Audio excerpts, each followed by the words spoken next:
전에 제가 말씀 나눴던 거 혹시 기억 오늘 처음 오신 분들도 계신 것 같은데 제가 갈대상자 이야기 했었어요. 우리가 알고 있는 갈대상자, 과연 어떻게 그 갈대상자를, 모세의 갈대상자를 우리가 바라보고 있을까? 사람으로 봤을 때는 그것이 무모하고 아주 불확실성 속에 그냥 내던져진 어떤 그런 비극의 한 자락인 것 같은 그런 장면인 것 같은 모습이었다. 그러나 그 불안하고 불완전해 보이는 갈대상자, 그 안에서 하나님의 비전이 잉태되었다. 이렇게 말씀을 나누었습니다. 그래서 우리 삶에 어떤 이야기가 있든지 비전을 잉태하게 하시는 하나님을 바라보는 믿음의 눈이 필요하다. 제가 이렇게 말씀을 나누었어요. 이제 이어서 이제 그 비전들이 어떻게 성장되고 또 그려져서 진짜 하나님의 약속을 이루어가는가, 오늘 그 말씀을 함께 나누고 싶습니다. 여러분 잘 알고 있는 이야기이죠. 이후에 오늘 읽은 13장 말씀, 이제 이스라엘 백성들이 모세를 따라서 나섭니다. 가축을 끌고 가족들을 이끌고 수많은 사람들이 이제 광야의 그 자리로 나아가고 있는 모습이죠. 우리는 이 이야기를 다 이미 알고 있어서 어떤 스토리들이 그 뒤에 이어지고 있는지는 어렴풋이 알고 있습니다. 예수를 모르는 분들도 이 스토리를 알고 있습니다. 이집트 왕자라는, 그렇죠? 라이언 킹 뭐 이렇게 이 스토리를 통해서 다 알고 있죠.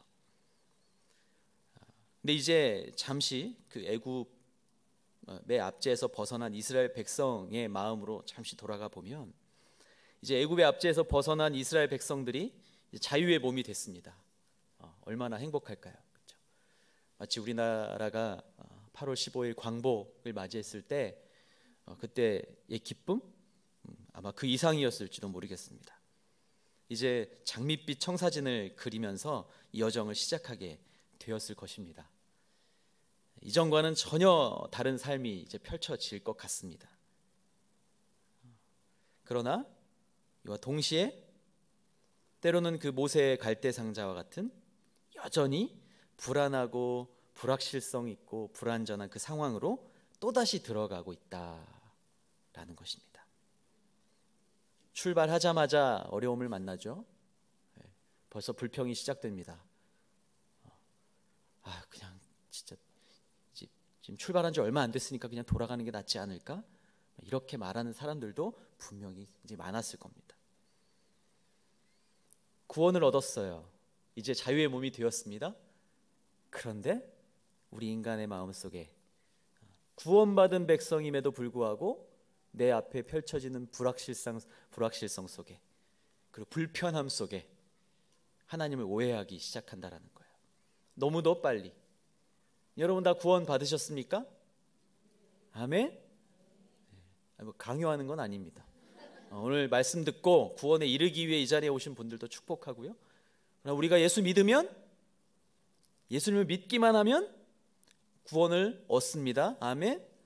여기 아멘, 여기서는 하셔야 돼요. 딴 데는 안 하셔도 여기서는 하셔야 됩니다.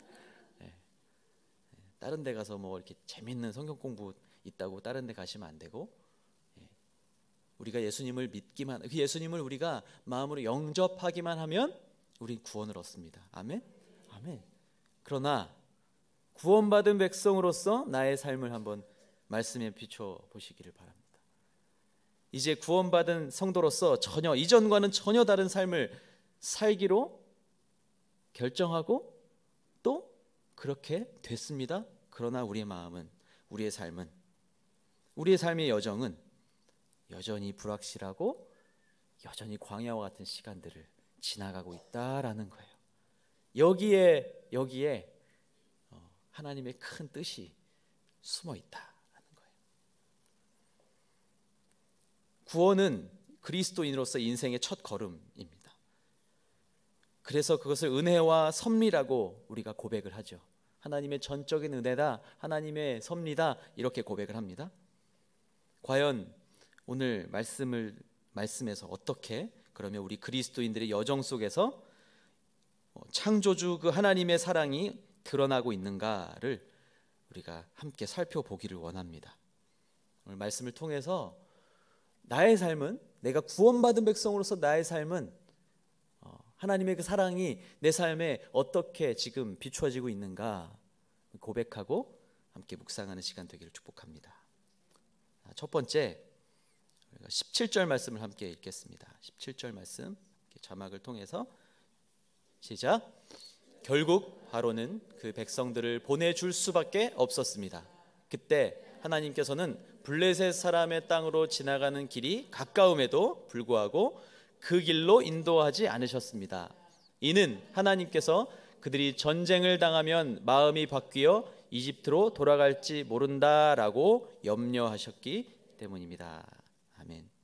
첫 번째, 하나님의 사랑이 어떻게 나타나는가? 하나님은 가까운 길로 인도하지 않으셨다. 가까운 길로 인도하시지 않았다. 애굽에서 가나안에 이르는 길은요, 광야 말고도 더 좋고 빠른 길이 있었어요. 흔히 알고 있는 이 시내산, 그 시내 광야를 통과해서 쭉 돌아서 가데스 바네아까지 이른 그 길 말고 그대로 가데스 바네아까지 쭉 통과할 수 있는 길이 있었습니다. 블레셋이 점령하고 있던 땅이었는데 그 블레셋 땅을 통과해서 가면 2주 만에 갈 수 있는 길이에요. 거리로 봤을 때. 그런데 하나님이 광야 길로 인도를 하셨어요. 멀리. 이유가 무엇일까요? 니네 출발하면서부터 불평했지? 한번 돌아봐. 이런 의도가 조금이라도 있었을까? 고난을 통해서 너희들을 길들이겠다, 그런 의도가 조금이라도 있으셨을까? 그것이 고난의 신비, 광야의 신비라는 거예요. 하나님은 그런 마음으로 이스라엘 백성들을 인도하신 것이 아니다. 어떻게 오늘 말씀에 나옵니까? 그들이 그 땅을 통과해서 갈 땐 전쟁을 당할 건데 블레셋과 싸워서 이겨야지 그 땅을 통과하게 될 텐데, 블레셋 사람들이 엄청나게 시비를 걸 텐데 이내 포기하고 돌아갈 것을 염려하셨다라는 거예요. 성경 말씀에 그렇게 기록이 되어 있어요. 그들이 불평하고 원망하는 모습을 돌이킬까, 그 마음 가지고 돌리신 게 아니고 블레셋과 전쟁을 해서 통과를 하려고 한다면 이내 포기하고 돌아갈 것을 염려하셨기 때문에 오히려 그 고난의 길을 열어주셨다. 물론 이스라엘 백성들은 그 길이 얼마나 고난의 길, 고생의 길이 될 줄은 몰랐겠죠. 여전히 불확실하고 돌아가는 길이었기 때문에 힘들고 광야의 길이었으니 2배로 더 힘들었을 것입니다. 그런데 거기에 오늘 말씀의 비밀, 고난의 신비, 고통의 신비가 있다. 여러분, 죄의 법칙은요, 죄의 법칙은 어떻습니까? 약한 것이 예상이 되면, 약한 것이 예상이 되면요, 이 죄의 법칙은 그 약한 것을 타겟으로 삼아서 제거하려는 목적으로 고통을 이용합니다. 그렇죠? 하나님의 방법이 아니라 죄의 방식은, 죄의 방향은 저 사람이 약하네? 야, 그럼 죄 하나 제껴야겠다. 누가 하나 또 약한 모습이 보이면 오케이, 저 사람도 제꼈다. 세상의 경쟁의 구도, 우리의 죄성으로 말미암는 죄의 법칙은 약함이 보였을 때는 그 약함을 이용해서 그것을 도구 삼아, 고통을 도구 삼아 그것을 제거하려는 것이 죄의 방향성이죠. 사실 지금 우리가 보고 있는 자연의 법칙도 다르지 않습니다. 약육강식이잖아요. 그게 죄의 결과다 아니다 그런 논란을 떠나서 우리의 인생, 우리의 원래 본성은 그 방향으로 가게 돼 있는 거예요.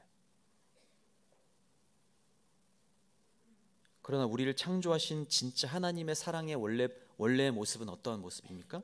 하나님은 당신의 백성들의 그 연약함을 이미 먼저 다 아시고, 그리고 그거를 멸망의 도구로 쓰시는 게 아니었다. 멸망을 관망하시는 것이 아니었고, 오히려 넘어질 걸 미리 아셔서 때로는 죄의 법칙 속에 내버려 두기도 하셨다가, 어떨 때는 강권적으로 개입하시기도 하셨다가 그렇게 하나님의 뜻 가운데 백성들을 인도해 가셨다라는 사실입니다. 우리는 죄의 법칙, 약함이 약함되어서 그것이 이유가 돼서 멸망 길로 가는 것은 하나님이 그냥 내버려 두셨다, 하나님이 버리셨다, 하나님이 우리를 벌하신다, 이렇게 인식하죠. 여전히 우리의 생각도 우리 안에 있는 죄성에 기반한다라는 얘기예요. 그러나 하나님의 방식은 그렇지가 않다.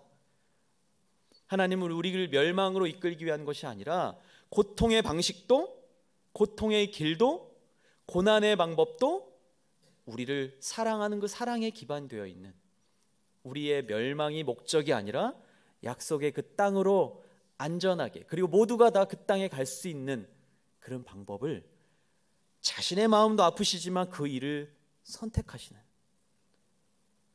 그러한 하나님의 마음이다, 사랑이다. 그게 여러분 십자가 아니겠습니까? 왜 굳이 선택하지도 안 해도 되는 그 십자가, 굳이 달리지 않을 수 있는 충분한 능력이 있음에도 불구하고 왜 그 십자가를 굳이 끝까지 감당하고 선택하셨을까? 바로 그게 오늘 본문을 통해서 볼 수 있는 하나님의 뜻, 하나님의 사랑이다. 하나님은 가까운 길로 인도하지 않으셨다. 너희들 고생해봐라가 아니다. 하나님의 약속의 성취는 우리의 어떠함의 조건과 아무런 관계가 없다. 너희들 죄 졌으니까 한번 돌아가 봐. 너 왜 이제 정신 차렸어? 여태까지 정신 못 차린 것만큼 대가는 지불해. 그런 하나님이 아니시다라는 거예요. 우리의 어떠함과도 관계없이 우리를 사랑하시기 때문에 때로는 고난 속에 그냥 우리의 생각에 내팽개져 있는 것 같지만 그것 또한 하나님의 놀라운 계획 가운데, 내가 가장 편한 길을 너에게 줬을 때 넌 이미 그 자리에서 넘어지고 나로부터 멀어졌을 것이 내가 이미 다 알기 때문에 고난의 자리로 너를 데려간다. 기꺼이 나랑 십자가 그 앞으로 나와라, 우리를 초청하시는 거예요. 그것이 고난의 신비, 고통의 신비.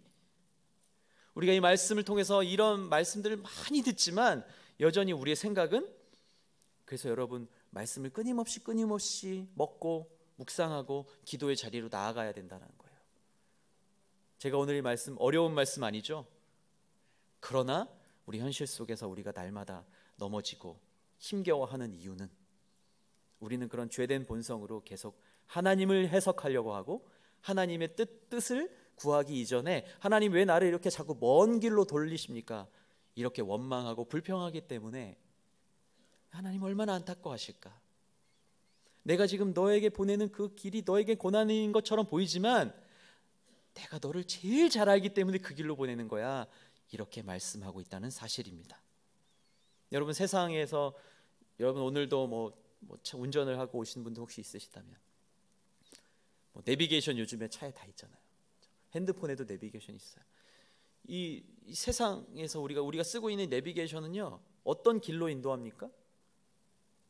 최적 길을 안내해 주죠. 그렇죠?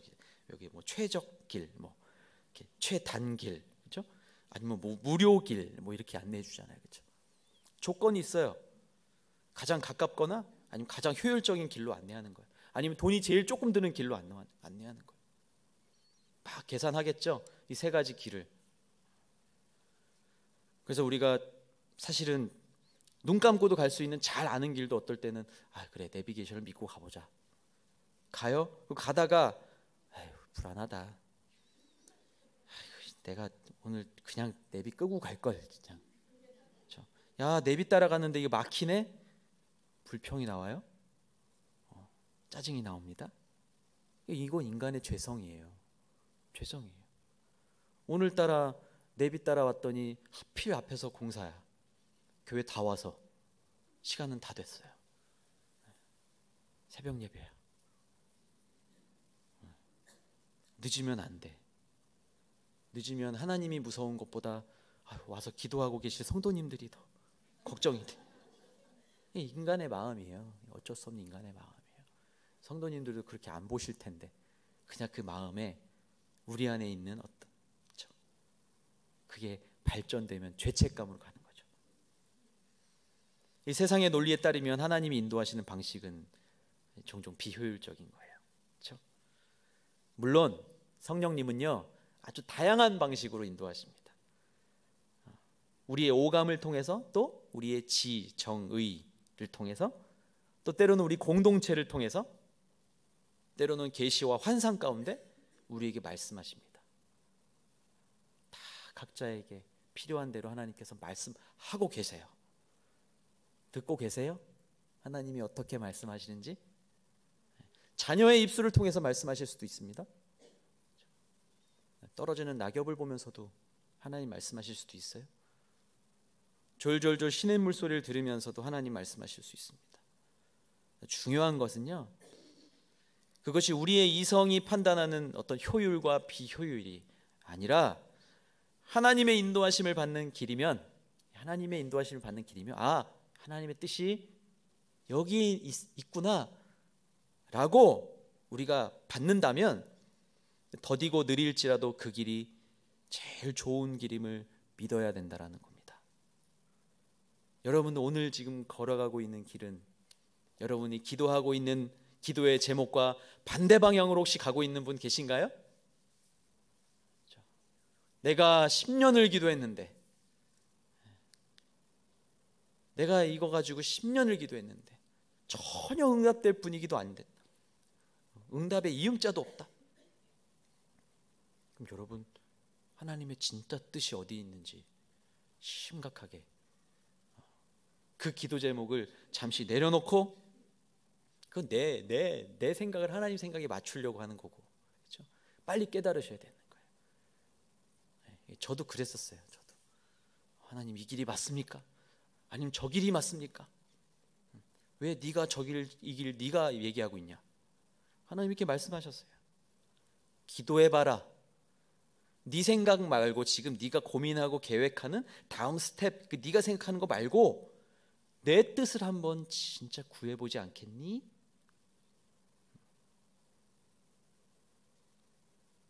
하나님의 도우심을 구하면서 여러분 묵묵히 가는 것, 그것이 하나님의 언약의 백성, 구원받은 자녀의 마땅한 자세인 줄로 믿습니다.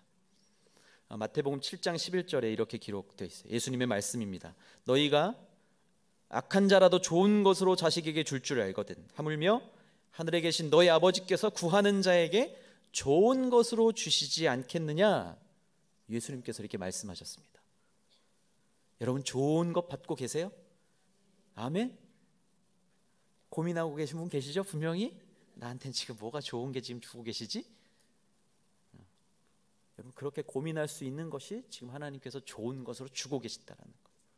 내게 좋은 것이 무언가, 내 눈에 보이기에 좋고 내가 느끼기에 좋고, 아니요, 그건 육체의 소욕을 따라가는 것이고, 하나님 내가 지금 살아가는 이 순간, 내게 주어진 사명, 이 사명 감당하는 이 순간 내가 진짜 하나님이 주신 가장 좋은 것을 받고 내가 구원받은 자녀답게 하나님 언약의 백성답게 살아가고 있습니까? 라고 질문하는 것이 진짜 믿음이다 라고 생각합니다. 왜 예수님께서 이렇게 말씀하셨을까요? 왜냐하면 우리를 가장 잘 아시고 또 가장 선하신 분이시기 때문인 줄로 믿습니다. 그렇지 않은 방향으로 흘러가는 우리의 모든 생각은 불신앙이에요. 세 글자. 불신앙. 멋있게 표현 안 하겠습니다. 그건 불신앙이에요. 하나님 안 믿는 것과 같은 거예요. 우리가 하나님 믿습니다. 주일날마다 나와서 예배드리고 찬양하고 주의 임재 안에 거하는 것, 주의 은혜 안에 거하는 것 나의 가장 큰 소망입니다. 찬양했죠? 진짜 여러분의 제일 큰 소망, 첫 번째 소망이십니까? 내가 주님의 은혜 안에 거하는 것. 그 은혜가 뭔데요? 그냥 하나님 앞에 있는 것. 하나님, 나를 하나님이 원하시는 대로 인도하여 주십시오. 내 자녀도, 내 사업도, 내가 계획하는 모든 일들도, 저도 교회 일을 하면서도, 교회 사역을 하면서도 제 능력이 드러나고 싶은 욕심은 언제든 있습니다. 제가 그때도 솔직하게 고백드렸죠? 담당 목사님 빼고는 제가 설교 제일 잘해야 된다고 생각합니다. 아니, 솔직한 제 마음이에요. 담당 목사님보다는 잘하면 안 되죠. 근데 그 인간의 마음이라는 거예요. 인간의 마음이라는 거예요. 그렇게 하면은 너무 교만한 거니까. 그 인간의 생각인 거예요. 하나님이 주신 은혜를 나누는 건데 왜 벌써 그런 마음이 들어올까요? 제 부끄러운 마음이지만 나누는 거예요, 여러분. 제가 그것도 계산한다는 거죠. 그냥 오늘 주신 말씀의 은혜를 나누면 그만인 걸 제가 뭐 말을 더 잘하겠습니까? 저는 이렇게 하는 것도 저는 기적이에요. 저는 늘 엄마 어렸을 때부터 엄마 치마폭 붙잡고 살았고 부끄러워했고, 근데 하나님이 제가 이제 돌아보면 하나님께서 그 모든 저의 삶의 여정을 통해서 리더십을 훈련하게 하셨고, 또 남들 앞에 서서 누군가를 이끌어야 되는 자리로 저를 계속 훈련시키셨고, 때로는 엄청나게 더 큰 책임감도 지워주셔서 그걸 어떻게 뚫고 가야 되는가 그것도 훈련하게 하셨고, 그리고 어떻게 리더를 섬겨야 되는가도 훈련하셨고, 그 모든 것들이 합쳐져서 하나님의 가장 선한 방법으로 저를 이끌어 주셔서 이 자리에 쓴 것이죠. 제가 뭘 잘해서 뭐 누구에게 잘 보여서 이 자리에 있는 것이 분명히 아니다라는 것입니다. 그래서 하나님께서 주신 것 가지고 선하게 최선을 다해서, 부족하지만 때로는 저도 좌충우돌하지만 때로는 저도 먼 길을 돌아가지만 열심히 그 길을 묵묵히 갔더니 하나님이 지금도 어느 광야의 한복판 같은 이 길에 저를 세워주셨다라고 믿습니다. 여러분, 광야와 같은 길 가운데 서 계신가요? 감사하십시오. 기뻐하십시오. 별로 안 기쁘신 것 같은데, 응답이 안 되는 것 같은 것도 응답이라는 말씀 드렸죠. 주님의 사랑의 그 신비 안에 계신 것임을 믿습니다. 느려도 끊임없이 그 하나님의 뜻과 계획을 구하면서 서 있는 우리 모두에게 보여주시는 약속의 대로에 서게 될 줄로 믿습니다. 두 번째, 하나님의 사랑이 또 어떻게 나타나는가, 어떻게 표현이 되고 있는가. 백성들은요, 하나님의 명령을 준행했다. 19절 말씀을 한번 읽을까요? 19절 시작. 모세는 요셉의 뼈를 가지고 나왔습니다. 요셉이 예전에 이스라엘의 아들들에게 맹세시키기를 하나님께서 분명히 너희를 구하러 오실 것인데 그때 너희는 내 뼈를 이곳에서 갖고 나가도록 하라라고 했기 때문입니다. 아멘. 자, 백성들은 하나님의 명령을 준행했다. 두 번째. 자, 이스라엘 백성들이 이제 요셉을 통해서 예언된 이 약속의 땅으로 그 여정을 갑니다. 이 땅에서 나가서 아브라함과 이삭과 야곱에게 맹세하신 땅으로 인도하실 것이다. 이게 창세기 50장 말씀이에요. 50장 맨 뒷부분에 하나님께서 분명히 너희들을 돌아보실 것이다. 그러면 내 뼈를 이곳에서 나가 주십시오. 이렇게 유언합니다. 이게 유언이지만 이건 좀 예언 같아요. 그렇죠? 하나님께서 분명히 너희들을 돌아보실 것이고 이곳에서 너희를 데리고 나갈 거다. 예언했어요. 예언이자 유언. 그때 내 뼈를 이곳에서 가지고 나가달라 부탁합니다. 자, 애굽을 떠나는 모세가 어떻게 합니까? 요셉의 유언대로 입관합니다. 입관. 창세기 50장에 표현이 나와 있어요. 뼈를 방부 처리를 해서 요셉의 유골을 취했습니다. 뼈가 그곳에 남아있을 이유가 없다라는 거예요. 왜요? 이제 약속의 땅으로 다 향할 거기 때문에. 저는 이걸 이렇게 묵상했어요. 여기에 하나님의 명령대로 이제 저 약속의 땅으로 갈 텐데 여기에 남겨둘 이유가 없다. 저는 이것이 마치 부활하신 예수님이 그 육신이 그 무덤에 남아있지 않았던 것처럼. 여러분, 이 출애굽이 어떤 모형입니까? 구원의 모형이에요. 종말의 모형이에요. 그런 관점에서 묵상해 보면 여러분, 우리가 이제 떠나가는 그 자리, 떠나가야 할 하나님의 약속을 향하여 나갈 땐 우리 남겨둘 건 없는 거예요. 이건 어떤 우리 삶의 직업적인 문제도 아니고 현실의 문제도 아니에요. 우리를 약속의 땅으로 인도하실 때는, 하나님이 약속대로 그곳을 향할 때는 하나님 명령대로 그걸 가지고 유고를 취하고, 마치 부활하신 예수님이 무덤을 떠나 육신이 그 자리에 없었던 것처럼, 이게 또한 종말의 모형인 거예요. 우리가 다시 오실 주님 만나면 어떻게 되나요? 어떻게 되나요? 주님이 다시 오시면 부활해야죠. 부활해야죠. 아멘. 네, 주님과 함께 이 땅에 미련이 없는 거예요. 저는 그것이 하나님의 명령이라고 묵상해요. 가진 것 때문에, 남겨둔 것 때문에 그 길로 돌아가고 싶고, 또 이 길을 가는 것이 힘들어서 다시 뒤를 돌아보는 그런 신앙이 아니라, 약속을 향해서 그냥 고개를 들고 가는 거예요. 앞에 바다가 있든지 산이 있든지 사막이 있든지 강이 있든지 그냥 가는 거죠. 물론 현실에서 적용하기엔 사실 우리의 현실 앞에 닥친 일들이 참 너무 커 보이죠. 이거는 성경 말씀이니까, 목사님 이건 말씀이죠.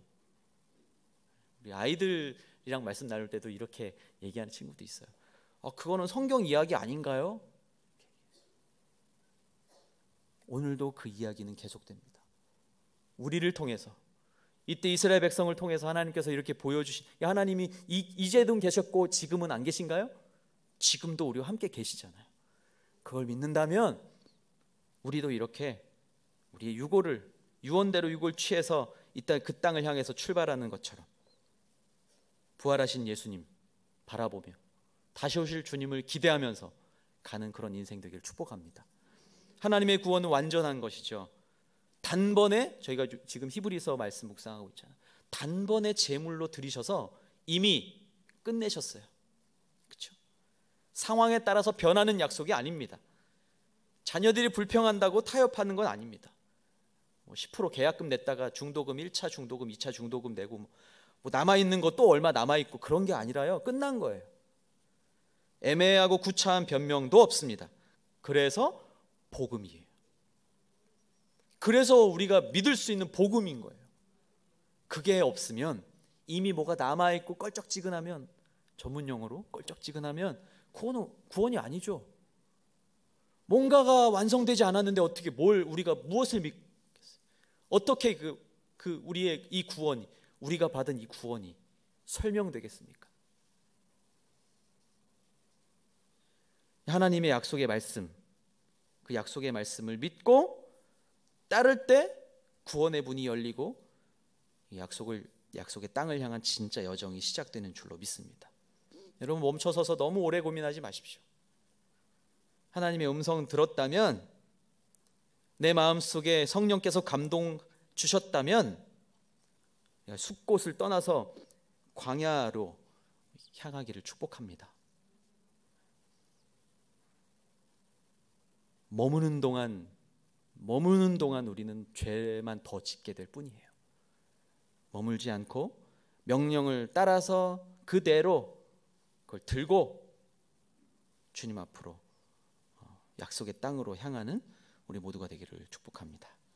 세 번째, 하나님은 앞서 행하며 인도하신다. 앞서 행하며 인도하신다. 21절 22절 말씀을 함께 읽겠습니다. 21절 22절 시작. 여호와께서는 앞서 가시며 낮에는 구름 기둥으로 그 길을 인도하시고 밤에는 불 기둥으로 그들에게 빛을 비춰 그들이 밤낮으로 갈 수 있게 해 주셨습니다. 낮에는 구름 기둥이, 밤에는 불 기둥이 백성들 앞에서 사라지지 않았습니다. 아멘. 약속만 하고 잊어버리는 분이 아니시다. 여러분, 양치기들도 같이 이렇게 세트로 움직이는 거 아시죠? 앞에서 끌어주는 양치기가 있고 뒤에서 몰아가는 양치기가 있죠. 우리 주님은 앞서서 나가시며 인도하시는 목자이다. 어떻게 하나 보자 그리고 그냥 이렇게 감시하고 있는 분이 아니라 우리를 본인이 먼저 그 길을 걸어가시고 그 길을 따라오도록 하시는 분이시다. 어디로 가나 뒤에서 감시하시는 분이 아니시다. 여러분, 구름기둥, 불기둥, 이 어떤 의미입니까? 불기둥, 구름기둥, 불기둥. 하나님의 임재, 그렇죠? 성령, 하나님의 임재를 상징하는 거죠. 우리를 인도하시는 성령님이다.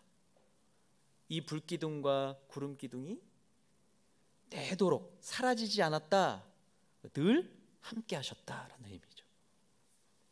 우리가 조금 관점을 바꿔서 생각해 보면 우리가 하나님을 앞서가서는 안 된다라는 거예요. 앞서가려 하는 그 순간 임재는 나와 멀어진다라는 거예요. 하나님의 임재, 하나님을 우리가 앞서 행하려고 하면, 앞서 행하시는 하나님인데 그 하나님을 우리가 앞서 행하려고 한다면 우리 그때 임재로부터 멀어지는 거예요. 그렇죠? 하나님의 임재와 성령의 그런 동행하심을 그럼 어떻게 확인하면서 갈 수 있을까요? 어떻게? 우리도 진짜 구름기둥, 불기둥 매일 봤으면 좋겠지만 그렇게 안 하시잖아요. 지금은 미세먼지가 더 많아져가지고, 미세먼지 또 우리 뭐 인간의 죄의 모습이지만, 여러분 하나님의 임재를, 성령의 동행하심을 확인하려면 기도와 말씀이에요. 기도와 말씀. 특별히 여러분 말씀을 계속 꾸준히 가까이. 그래서 큐티가 중요해요. 그래서 OBC 성경 공부가 중요해요. OBC 홍보하는 건 아닙니다. 하셔야 돼요. 갈라디아서 목요일 저녁 하고 있습니다. 1대1이 중요해요. 그래서 순모임이 중요한 거예요. 나 혼자? 아니요. 물론 혼자서 말씀을 읽고 잠잠히 기도하고 하나님의 뜻을 발견하는 거 중요합니다. 그런데 하나님의 임재와 하나님의 성령의 동행하심을 경험하려면, 우리가 확인하려면, 우리가 이스라엘 백성의 진영 가운데 머물렀던 거 하나님 좀 생각해 보십시오. 모두가 그걸 바라보지 않았겠습니까? 나만 봐야 돼? 아니요, 그렇지 않습니다. 그래서 공동체가 중요하고 예배가 중요하고 순모임이 중요한 거예요. 그래서 1대1의 은혜가 있는 거예요. 여러분, 앞에 우리가 가끔 그런 뉴스 보죠. 이렇게 가다가 맨홀 뚜껑이 열려가지고 지나가다가 쑥 빠져 그런 사고도 있고, 가다가 이렇게 공사장에 이렇게 싱크홀 같은 데 있는데 가다가 그냥 얼마 전에 그 휠체어, 이렇게 전동 휠체어 타고 가시다가 그 구덩이로 빠져버린 경우도 있고, 뭐 그런 경우 많이 우리가 미디어를 통해서, 뉴스를 통해서 접했어요. 근데 여러분, 누군가가 미리 나의 동선을 앞서 보면서 미리 알려줄 수만 있다면 결코 빠지는 일은 없을 거예요. 드론을 한번 생각해 보세요. 여러분, 드론, 우리가 볼 수 없는 화각으로, 시야각으로 보여주잖아요. 그게 드론이잖아요. 드론으로 촬영은 요즘에 많이 하잖아요. 그렇죠? 우리가 볼 수 없는 걸 미리 보게 해주고, 앞에 어떤 위험이 있는지 미리 그것들을 가면서, 우리의 동선을 미리 하시고 가며 우리에게 위험을 알려주신, 저기 앞에 저게 있네, 골탕 먹어보자 하고 싹 빠지고 빠지나 안 빠지나 지켜보고 있는 그런 인간의 죄성이 아니라, 매일 꾸준히 말씀과 기도로 무장하는 사람에게는요, 그렇게 하나님께서 앞서 보여주시고 앞서 행하시는 줄로 믿습니다. 여러분, 기도와 말씀 가운데 늘 거하십시오. 그건 저에게도 하는 이야기입니다. 말씀 앞에 늘 정직하게 반응하고 내게 맡겨진 일들을 하나님 앞에서 하나님이 인정하시는 대로 정직하고 신실하게, 누가 어떻게 해석할지라도 내가 정직하게 하나님 앞에서 하기만 한다면 나중엔 이미 다 하나님께서 아시는 하나님께서 좋은 열매를 이미 저 앞에서 준비하고 이렇게 기다리고 계신다는 사실입니다. 여러분, 구름 기둥과 불 기둥이 사라지지 않았던 이스라엘 백성들의 진처럼 오늘 저와 여러분의 삶이 하나님의 임재와 성령의 이 조명하심으로 밤낮으로 걸어갈 수 있게 되기를 주님의 이름으로 축복합니다. 다시 돌아갈 거라고 막 원망하고 불평할 걸 미리 아셨어요? 그렇지만 어떤 조건도 이유도 없이, 우리에게 탓함 없이 우리를 지키시고 인도하신 하나님을 찬양합니다. 이것이 우리들을 향한 하나님의 사랑입니다. 사랑하는 성도 여러분, 오늘 우리 주님께서 오늘도 저와 여러분들의 삶을 가장 좋은 것으로, 선한 것으로 인도하심을 믿으십니까? 마음으로 고백하고 입으로 선포하시기를 축복합니다. 우리 인생을 매 순간 인도하시는, 놓치는 법이 없으시는 우리 주님의 음성 따라 걸을 때 약속의 땅에 서게 될 줄 믿고, 우리 인도하시는 주님께 모든 걸 다 맡기고 기쁜 마음으로 순종하는 성도들 되기를 주의 이름으로 축원합니다. 아멘.